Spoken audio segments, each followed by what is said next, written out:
Hello children, welcome to all of you in our today's session. Today we are going to start our new chapter 15, Some Natural Phenomena. In class 7th you read about winds, storms and cyclones. You learned that the cyclones can cause a lot of damage to human life and property. You also learned that we can protect ourselves from these destructive phenomena to some extent. In this chapter, we shall discuss two other destructive natural phenomena. These are lightning and earthquakes. We shall also discuss what steps we can take to minimize destruction caused by these phenomena. Children, in class 7th, we have already studied about winds, storms and cyclones. And also we have learned that cyclones से बहुत ज़्यादा damage होते हैं human life को and properties को, और हम उससे कैसे बच पाएं ये भी हमने स्टडी की थी. लेकिन इस चैप्टर में हम और भी ज़्यादा डिस्ट्रक्टिव नेचुरल फिनोमिना को स्टडी करेंगे, जैसे कि लाइटनिंग, अर्थक्वेक्स एक्सेट्रा, और उससे हम कैसे उसके डिस्ट्रक्शन को मिनिमाइज कर सकते हैं ये भी हम इसमें स्टडी करेंगे. 15.1 Lightning. You might have seen sparks on an electric pole when wires become loose. This phenomenon is quite common when wind is blowing and shaking the wires. You might also have seen sparks when a plug is loose in its sockets. Lightning is also an electric sparks but on a huge scale. Children, हमने जो electric poles है उनके जो wires हैं जब वो loose रहते हैं वहाँ पर स्पार्क होते हुए देखा है, ठीक है. और हमने जब बहुत ज़्यादा तेज विंड ब्लो करती है ना, तो वायर को शेक होते हुए और उसकी वजह से स्पार्क होते हुए भी देखा है. इनफैक्ट जब प्लग लूज हो जाते हैं अपने सॉकेट पे से तब भी स्लाइटली स्पार्क होता है. तो जो लाइटनिंग है it is also a kind of electric spark but on a huge scale. In ancient time, people did not understand the cause of these sparks. They were therefore afraid of lightning and thought that the wrath of gods was visiting them. Now, of course, we understand that lightning is caused by the accumulation of charges in the clouds. We need not to afraid of the lightning, but we have to take precautions to protect ourselves from the deadly sparks. Children, ancient time में जो people है वो इन sparks का reason नहीं समझते थे कि sparks क्यों हो रहा है ना, और उस वजह से वो उससे बहुत ज़्यादा डरते थे लाइटनिंग से. और वो ही समझते थे कि जो लाइटनिंग हो रही है वो इसलिए हो रही है कि भगवान की जो भगवान का जो गुस्सा है वो हम पे हुआ है, हमने कोई गलती करी है इस वजह से लाइटनिंग हो रही है. लेकिन जो लाइटनिंग है it is just caused by the accumulation of charges in the clouds, है ना, और इसलिए इससे अफ्रेड होने की, डरने की कोई भी जरूरत नहीं है. In fact, we have to take precautions against the lightning to protect ourselves. Okay, children. The sparks that the Greeks knew about. The ancient Greeks knew as early as 600 BC that when amber was rubbed with fur, it attracted light objects such as hair. You might have seen that when you take off woolen or polyester cloths, your hair stands on end. If you take off these clothes in the dark, you have seen a spark and hear a crackling sound. In 1752, Benjamin Franklin, an American scientist, showed that lightning and the spark from your clothes are essentially the same phenomena. However, it took 2000 years for this realization to occur. Children, in ancient Greek जो ancient Greeks थे, है ना, before 600 BC, तो वो ये जानते थे कि जो अंबर है, what is amber children? It is a kind of resin, है ना. जब उसको अपन रब्ड करते हैं किसी भी फर के साथ तो it attracted light object such as hair. तो जब भी कोई ऑब्जेक्ट को हम रब करेंगे, दो ऑब्जेक्ट को, जैसे कि अंबर, उसको फर से रब करेंगे एग्जाम्पल के लिए, तो उन दोनों में एक अट्रैक्टिंग प्रॉपर्टी आ जाती थी, क्योंकि उन कोई भी दो चीज को रब करने से दे गेट चार्ज्ड, है ना, जिसे हम स्टैटिक चार्ज बोलते हैं. ओके चिल्ड्रन, तो वो अपने से जो लाइट ऑब्जेक्ट्स हैं उनको अपनी तरफ अट्रैक्ट कर सकते हैं, जैसे कि हेयर. और इसी तरीके से हम दूसरे भी एग्जाम्पल ले सकते हैं, जैसे कि वुलन और पॉलिस्टर क्लॉथ्स हैं, उनको हम हमारे हेयर से या किसी भी चीज़ से वो जब रब होते हैं तो हम उनको वेयर करते हैं तो हमारी स्किन से या किसी भी चीज़ से रब होकर वो है ना, उसकी वजह से जो हमारे हेयर है जो कि उससे लाइटर ऑब्जेक्ट है दे स्टैंड्स है ना। और जब हम उनको डार्क रूम में अगर हम ये चीज़ देखते हैं तो हमें स्लाइटली स्पार्क्स या क्रैकलिंग साउंड भी सुनाई देता है, which is the sound of attraction, उनके जो वो चार्ज हो जाते हैं उसका साउंड होता है वो। इनफैक्ट जो 1752 है उसमें एक अमेरिकन साइंटिस्ट थे बेंजामिन फ्रैंकलिन, उन्होंने बताया कि जो इस तरीके से हमारे क्लॉथ्स में जो स्पार्क होता है, क्रैकलिंग साउंड होता है वो, और जो लाइटनिंग होता है और लाइटनिंग के समय जो साउंड होता है, इट इज सेम फिनोमिना, और इसको रियलाइज करने में 2000 years लग गए। We shall now study the same properties of electric charges. We shall also see how they are related to the lightning in the sky. Let us perform some activities to understand that the nature of electric charges. But recall first what you might have played a game. Is a game when you rub a plastic scale on your dry hair, the scale can attract very small pieces of paper. Children, इसको समझने के लिए हम ये भी कर सकते हैं कि हम एक एक्टिविटी क्या करते थे। अगर आपको याद हो कि जब आप अपने प्लास्टिक स्केल को आपके ड्राई हेयर से रब करते हैं, है ना, और हम छोटे छोटे स्मॉल पीसेस लेते हैं पेपर्स के, और उस जो रब्ड स्केल है जिसको हमने हेयर से रब करा है उसको उन पीसेस ऑफ पेपर के पास में लेके जाते हैं, तो वो जो पेपर के पीसेस हैं वो उस पर चिपक जाते हैं, क्योंकि वो उसको अपनी तरफ अट्रैक्ट करता है, वो उससे लाइटर ऑब्जेक्ट्स है। वाई? बिकॉज जब हमने स्केल को हेयर से रब किया था तो इट गेट्स चार्ज्ड, और जैसे वो चार्ज होता है तो उसमें एक अट्रैक्शन प्रॉपर्टी आ जाती है और वो अपने से लाइट ऑब्जेक्ट को अपनी तरफ अट्रैक्ट करता है। 15.2 Charging by rubbing. Activity 15.1. Take a used ball pen refill and rub it vigorously with a piece of polythene. Bring it close to a small pieces of paper. Take care not to touch the rubbed end of the refill with your hand or with a metallic object. Repeat the activity with small pieces of dry leaf, husk and mustard seeds. Record your observation. When a plastic refill is rubbed with a polythene, it acquires a small electric charge. Similarly, when a plastic comb is rubbed with hair, it acquires a small charge. These objects are called charged objects. In this process, charging the refill and the plastic comb, polythene and hair also get charged. Let us try to charge some objects that are familiar to you. Children, in this activity 15.1 हम एक ball pen के refill लेंगे और उसको vigorously rub करेंगे with a piece of polythene, है ना, और फिर उसको स्मॉल पेपर के पीसेस के पास लेके आएंगे।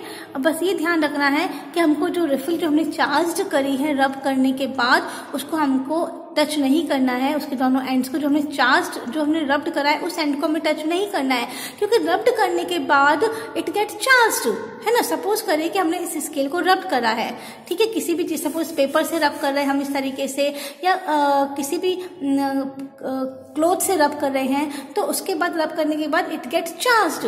तो अब सपोज इसका ये एंड चार्ज है तो हमको इस एंड को टच नहीं करना है, अदरवाइज वो चार्ज्ड हमारी बॉडी के अंदर ट्रांसफर हो जाएंगे और हम उस एक्टिविटी को परफॉर्म नहीं कर पाएंगे, ठीक है।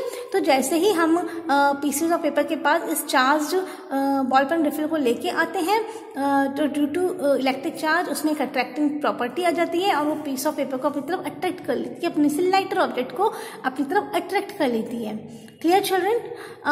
इन द सेम वे इस एक्टिविटी को हम रिपीट कर सकते हैं स्मॉल ड्राई लीफ के पीसेस के साथ, हस्क एंड मस्टर्ड सीड्स के साथ, और हमारी ऑब्जर्वेशन को जो रिकॉर्ड कर सकते हैं।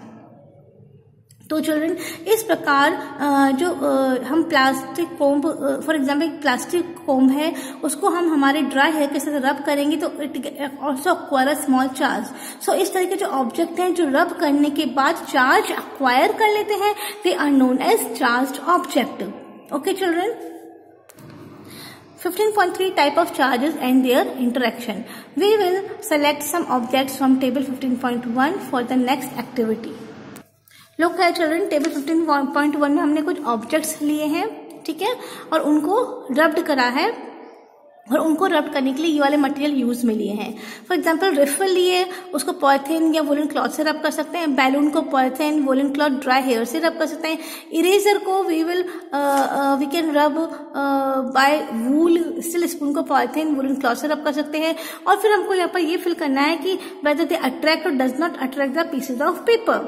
और अगर अट्रैक्ट करते हैं मीन्स दे आर चार्ज, अगर वो अट्रैक्ट नहीं करते means they are not charged. Activity 15.3 A. Inflate 2 balloons. Hang them in such a way that they do not touch each other. Rub both the balloons with a woolen cloth and release them. What do you observe? Children, in this activity हम सबसे पहले 2 balloons लेंगे और उनको inflate करेंगे और उनको इस तरीके से हैंग कर देंगे, इस तरीके से कि वो एक दूसरे को टच ना करें। अब उन दोनों बैलून को रब करेंगे एक वुलन क्लॉथ से, ठीक है, और उनको ऐसे ही रिलीज कर देंगे। Now what we will observe. Now let us repeat this activity with the used pen refills. Rub one refill with polythene. Place it carefully in a glass tumbler using the tumbler as a stand. Children, अब same activity को हम जो ball pen के refill है उसको लेकर use करेंगे। इस रिफिल को, suppose this is the refill of ball pen and we rub this refill with polythene. Okay, now अब हम इसको प्लेस करेंगे ग्लास टम्बलर के अंदर, इस तरीके से हम इसको ग्लास टम्बलर के अंदर प्लेस कर देंगे। Rub the other refill also with polythene. Bring it close to the charged refill. Be careful not to touch the charged end with your hand. Is there any effect on the refill in the tumbler? Do the two attract each other or repel each other? Children, now अब हम क्या करेंगे, एक दूसरी refill लेंगे और उसको भी पॉलिथीन से रब करके चार्ज कर देंगे। ठीक है, अब हम क्या करेंगे कि उन दोनों चार्ज रिफिल को एक दूसरे के पास में लेके आएंगे। लोग चिल्ड्रन, किस तरीके से हमने एक रिफिल को चार्ज किया था, ठीक है, उसको हमने इस ग्लास टम्बलर में इस तरह से प्लेस कर दिया था। अब हम दूसरे रिफिल को चार्ज करेंगे with the help of polythene और उसको इस तरीके से पहली वाली रिफिल के पास में लेके आएंगे। बस ये ध्यान रहे कि अगर हमने ये वाला पॉइंट चार्ज किया है, एंड चार्ज किया रिफिल का, तो उसको हमको टच नहीं करना है। अब जैसे ही हम इस चार्ज रिफिल को दूसरी चार्ज रिफिल के पास में लेके आएंगे तो हम ऑब्जर्व करेंगे कि क्या ये दोनों रिफिल एक दूसरे को अट्रैक्ट करके एक दूसरे के पास में आती हैं या फिर एक दूसरे को रिपेल करके एक दूसरे से दूर जाती हैं। In this activity, we have brought close together the charged objects that were made of the same material. What happens if two charged objects made of different material are brought close to each other? Let us find out. Rub a refill and place it gently in a glass tumbler, and as before, bring an inflated charged balloon near the refill and observe. चल, अभी तक हमने balloon और balloon same material थे उनको पास में लाया था रब करके, फिर रिफिल और रिफिल सेम मटेरियल थे उनको पास में लाए थे हम, उनको चार्ज करके उनको रब करके। अब हम टू ऑब्जेक्ट्स जो कि डिफरेंट मटेरियल से बने होते हैं उनको एक दूसरे के पास में लाते हैं। फॉर एग्जाम्पल, इस तरीके से जो हमने रिफिल चार्ज की थी, ग्लास टम्बलर में प्लेस कर दी थी, उसके बाद अब हम इंस्टेड ऑफ रिफिल हम क्या यूज में लेंगे, बैलून। हम चार्ज बैलून को यूज में लेंगे और उस बैलून को इसके पास में लेके आएंगे और ऑब्जर्व करेंगे कि क्या होता है, because balloon and refill both are the two different materials. Let's summarize the observation. A charged balloon repelled a charged balloon. A charged refill repelled a charged refill. But a charged balloon attracted a charged refill. Does it indicate that charge on the balloon is of a different kind from the charge on the refill? Can we say then that there are two kinds of charges? Can we also say that the charges on the same kind repel each other while the charges of different kind attract each other? It is a convention to call that the charge acquired by a glass rod when it is rubbed with silk as positive, and other kind of charge is said to be negative. So children, जो हमने इन दोनों को रब करके जिसके पास इस तरीके से हम लेके आए थे, तो क्योंकि ये दोनों सेम मटेरियल हैं, सेम मटेरियल से बने हुए ऑब्जेक्ट हैं, तो इन दोनों में जो चार्ज अक्वायर होगा after rubbing with woollen cloth, same charge acquire होगा। That is why same charge इसलिए जिसको रिपेल कर रहे हैं, ठीक है ना।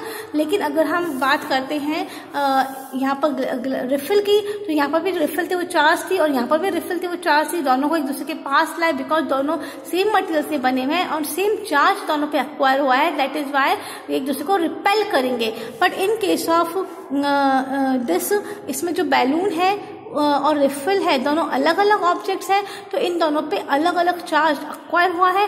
That is why they both attract each other.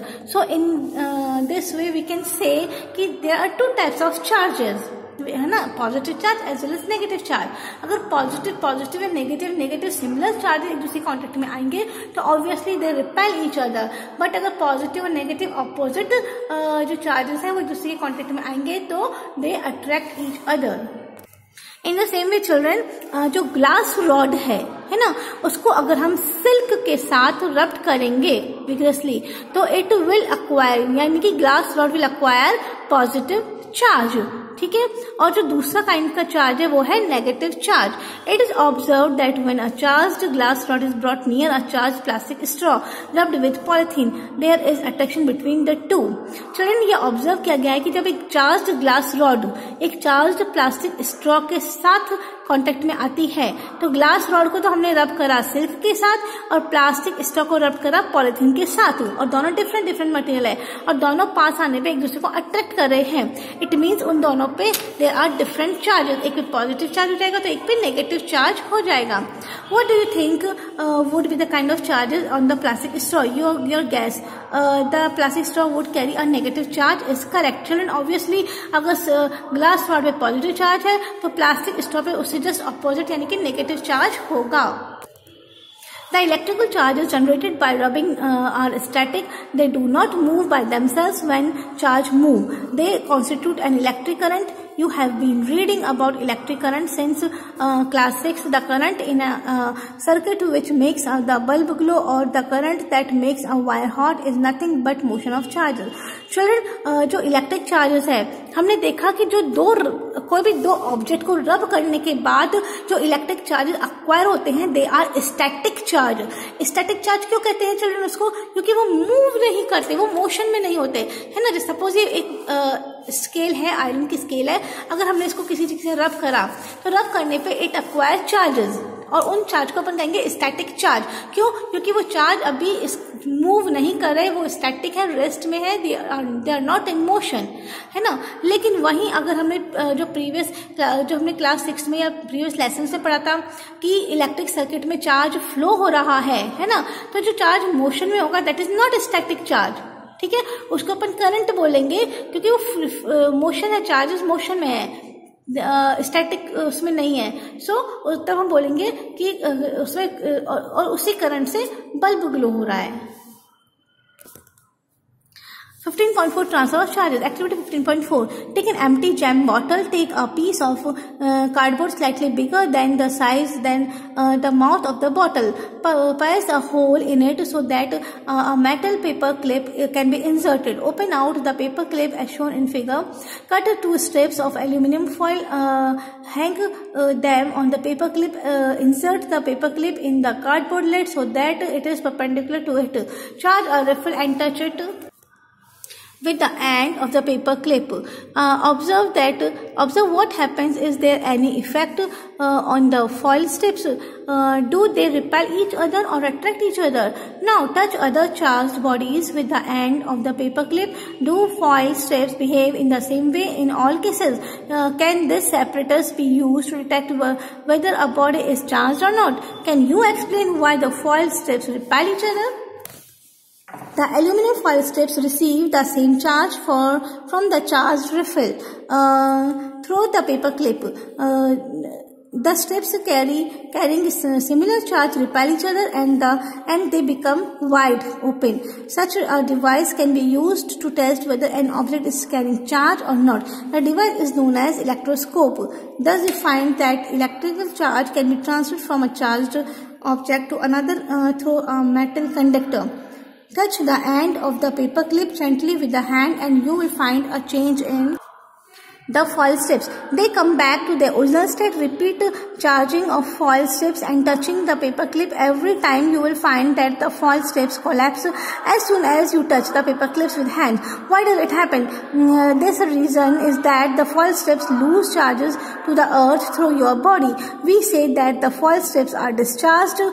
The process of transferring of charge from a charged object to the earth is known as earthing. Earthing is provided in building to protect us from cause electrical shocks due to any leakage of electric current. Look here children in figure 15.4. It is the figure of a simple electroscope.